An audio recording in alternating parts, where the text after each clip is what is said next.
In today's video, I want to discuss my personal journey with The Legend of Zelda, and in doing so, I hope to reach others who feel the same about the current state of the series. I'll be reflecting on what Zelda was, what it became, and the path forward for one of the most beloved game series of all time. I understand that not everyone is going to agree with my thoughts and opinions, and posting said thoughts and opinions on the internet will inevitably lead to backlash in some form or another. It is what it is, but rest assured, I'm not trying to invalidate your experience with these games. Maybe there's an angle to all of this I'm missing. My opinions are not set in stone, so if you have a valid argument against some of the things I have to say in this video, feel free to comment, and we can have a discussion about it. My journey with The Legend of Zelda starts at a critical point in my life. In the year 2000, I was 5 years old, and I received my first game console, the Nintendo 64. I had no clue what it even was. I'd never heard of Nintendo. I might have been vaguely aware of Mario, but who wasn't back then? I had no metric for what a video game could be, and for my first experience to be at the height of the 5th generation of video games, the era of 3D, I will forever be grateful. Some of my fondest memories are from around this time. Who could forget classics like Banjo-Kazooie, DK64, Super Mario 64, and, of course, The Legend of Zelda, Ocarina of Time. Hyrule Field, Bob-omb Battlefield, DK Isles, and Spiral Mountain were my stomping grounds. These are the places where I learned the ins and outs of gaming. These places fascinated me as a kid, but none fascinated me quite as much as Ocarina of Time.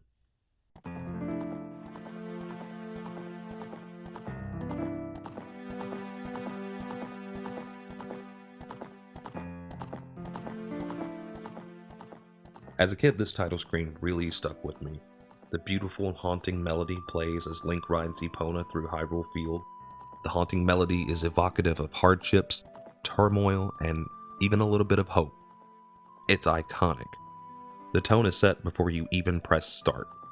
This game oozes with atmosphere, and it's never shy to show off some of its more mature themes, like the loss of innocence, growing up, and change. These are concepts we've all had to deal with at some point or another, and that's precisely why this game resonates with so many people, especially those around my age. Of course, all of that flew over my head as a kid, but I would argue that on some subconscious level, that's why this game has stuck with me for so long. The joy I experienced playing this as a kid can't be understated. Exploring the Great Deku Tree and being absolutely terrified by Queen Goma, fighting King Dodongo and figuring out how to throw bombs in his mouth, sneaking around Hyrule Castle to meet Zelda and eavesdrop on Ganondorf, talking to all of the NPCs in Castletown, experiencing all of that for the first time was truly special. And even now, as an adult, that sense of wonderment hasn't faded.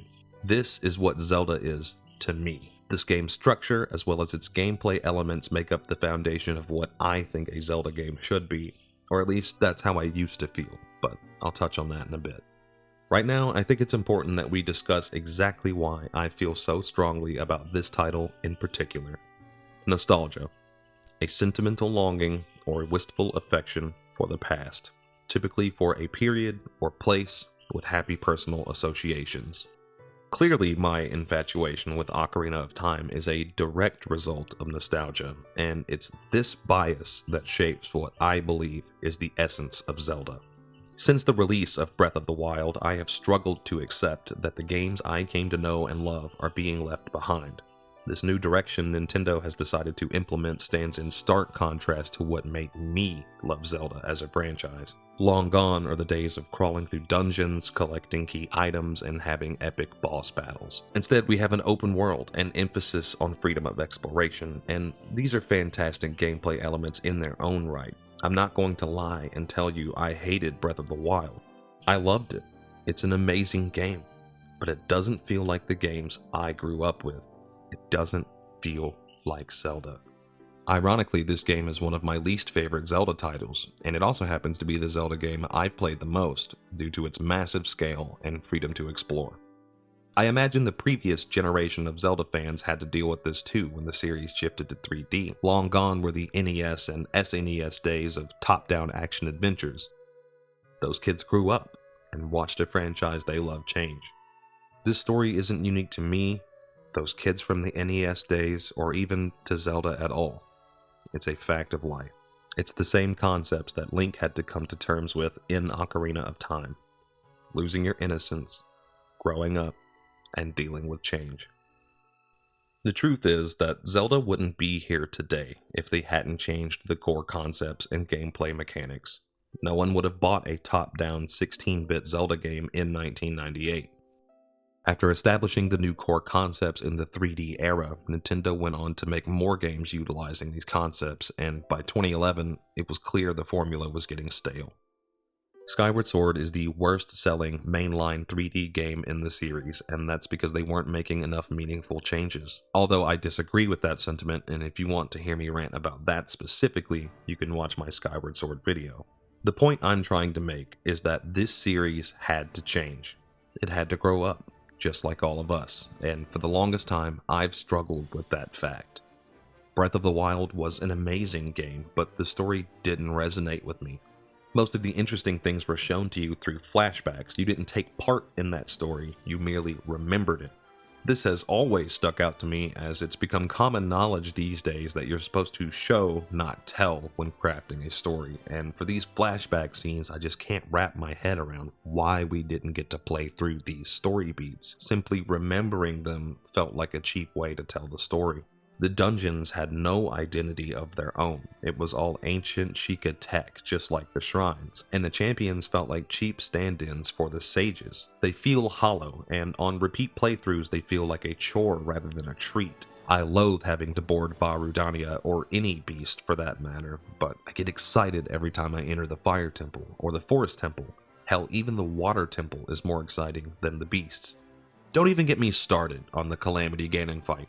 The optics of having to fight a massive evil spider robot who then transforms into a giant boar demon made of pure malice is wicked, but by that point, Ganon is just a lumbering beast who struggles to even hit you. He's pathetic. Especially if you've played through the game enough to upgrade all of your armor. By that point, you've fought plenty of Lynels, which are way more challenging than the final boss. It's a far cry from that epic Ganon fight in Ocarina. To be fair, that fight isn't exactly hard either, but this iteration of Ganon will actually attempt to hit you, unlike Big Boy over here. All in all, it had the weakest story of any Zelda game I've ever played. I know I'm being harsh, and I do realize the inconsistency of having the opinion that Breath of the Wild is one of my favorite games and one of my least favorite Zelda games. It's contradictory, and that's precisely why I've struggled to come to terms with all of this. But then something clicked. Tears of the Kingdom came out recently, and I can't put it down. Suddenly I'm much more enthralled with the open world gameplay, and I'm in love with the story so far, even though it is effectively still being told through memories. Dungeons are back, but they aren't quite what I was hoping for. They feel more like reworked divine beasts that aren't animal-shaped. There's definitely still some work to do on that front, but it is a welcome improvement. The emphasis on creativity this time around is palpable, and it's woven seamlessly into the gameplay. The amount of choice you have to solve any given problem is staggering. I have no complaints about exploration. It is still amazing to be on top of a mountain and look out across Hyrule and know that any given place within sight can be reached. Really, this game shares a lot of similar issues I had with Breath of the Wild, but it just doesn't bother me. I'm not sure what happened. Maybe I just had a chip on my shoulder 6 years ago because I didn't want Zelda to change. I didn't want another great franchise to go on and become unrecognizable like so many other franchises I grew up with. I was purposely close-minded to the idea that change is necessary, and Tears of the Kingdom melted all of that away. I can accept that this is now the Zelda formula, and I can't wait to see what comes next. I guess you could say that Tears of the Kingdom changed my mind. I think a big part of that is the fact that Breath of the Wild now feels like a tech demo next to Tears of the Kingdom. This game is packed to the brim with cool stuff to do, whether it's side quest, Koroks, dungeons, dragon tears, exploring the depths, you name it. There is something in here for everyone to enjoy. It really is amazing how much fun it is to play this game. It evokes that same sense of wonderment I got from Ocarina 23 years ago. I'm curious if there's anyone out there who can relate to this mixed bag of emotions over a kid's game. For years now, it seems like I'm the only one out there who didn't completely fall in love with Breath of the Wild and this new gameplay direction. Let me know in the comments. As always, guys, thank you for watching. Don't forget to like and subscribe. Peace.